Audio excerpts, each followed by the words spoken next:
Hello and welcome to my channel. My name is Melissa, and in this video I'm going to discuss how to sleep train your baby.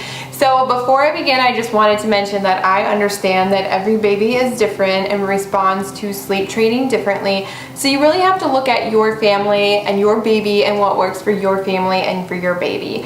For me, I absolutely need sleep, so finding a way to help my baby sleep through the night was something that I definitely needed to do and I was very committed to do. So when my baby was about 6 months old, his pediatrician said that he was obviously big enough, he was healthy enough, and at that time he felt he was ready to begin sleep training. So before we actually began sleep training, we were already getting into some habits for getting our baby to sleep through the night. He was already sleeping through the night and had been since he was about 8 weeks old. And I have another video about my top 5 tips to get your baby to sleep through the night that you can also watch. I'll link that below. But in that video, I talked about how we would rock him to sleep every night. So when we actually got him involved in sleep training, we got away from that rocking him to sleep every night and got into the habit of putting him down while he was awake so he could get himself to sleep. So we used the Ferber method, which is a controlled cry it out type method, but again, something else might work better for your baby, but this is what worked for us. And I would definitely say to just prepare yourself and have a little bit of a thick skin.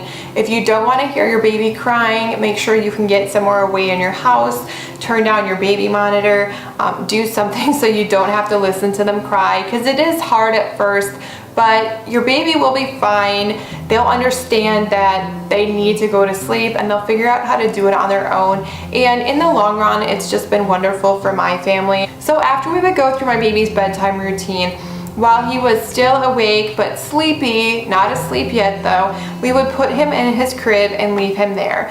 So the first night we started this, we began this with 3 minutes. So we would put him in his crib, say goodnight, I love you, leave his room, and then set a timer for 3 minutes. So from going from getting him asleep and putting him down, we knew there was going to be a struggle there, and there probably will be with your baby too. So after the 3 minutes, you can go back in the room, you can pat your baby, comfort them, tell them you love them. You also shouldn't remain in there comforting your baby for more than a minute.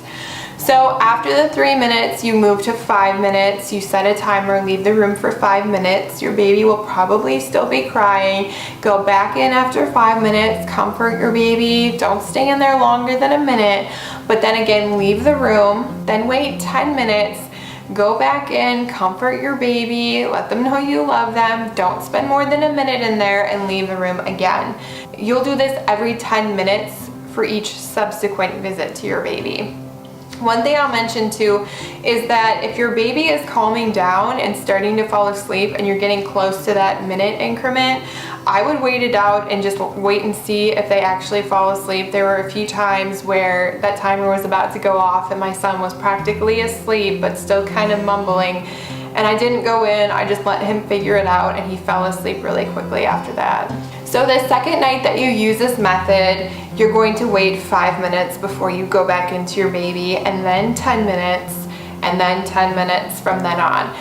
So this took about 2 to 3 weeks with my son, and after that amount of time, he would still stay awake in his crib, but he wouldn't cry as much or he wouldn't whimper as much. He was figuring out, I can get to sleep by myself. I'm going to get to sleep by myself, even if it takes a little bit of time, and he really did figure it out.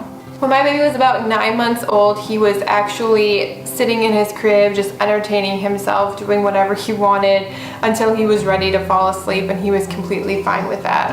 And now he's typically sleeping 10 to 12 hours a night, and this is also the same method that we use to put him down for naps.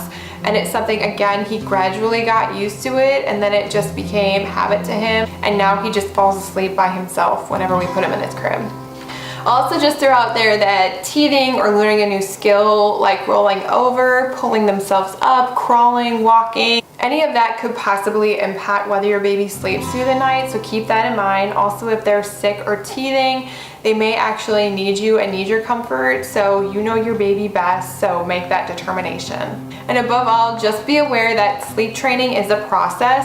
It takes a lot of commitment and consistency, but if you stick to it, your baby is going to learn. I will also link below my 5 tips to get your baby to sleep through the night, which is separate from sleep training and actually what we did before actually sleep training. And if you like this video and you're interested in more momming videos, please subscribe to my channel. If you have any additional tips that helped with sleep training, please leave them in the comments below. I would love to hear about them.